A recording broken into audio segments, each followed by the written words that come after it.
But as we get closer to President-elect Biden actually taking office, I've heard personally many people wonder out loud just how the transition could impact them in their daily lives, especially their financial lives. Mariah Gallegos looked into that for us tonight.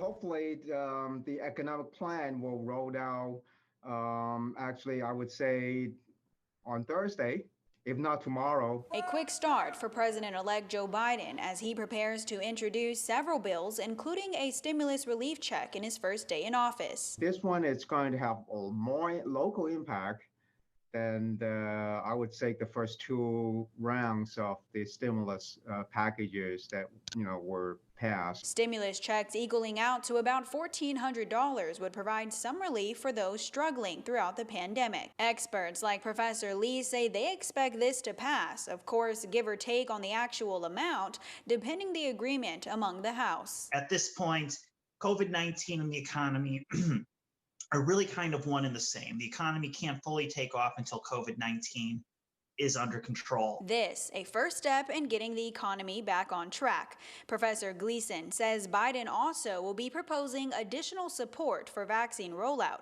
which would mean those in the coastal bend could begin seeing more in the coming weeks. It includes money for state and local governments to ramp up COVID-19 vaccine distribution, also money for contact tracing. But it doesn't stop there.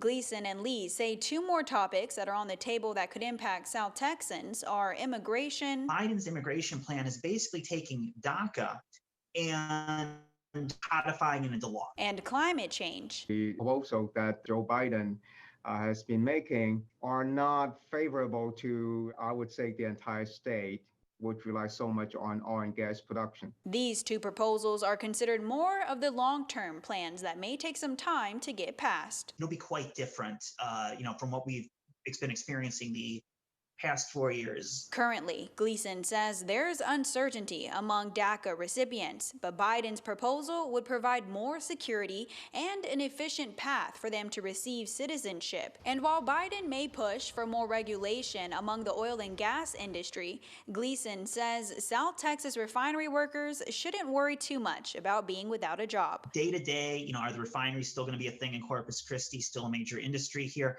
Yeah, absolutely, they still will be. Mariah Gallegos, 3 News.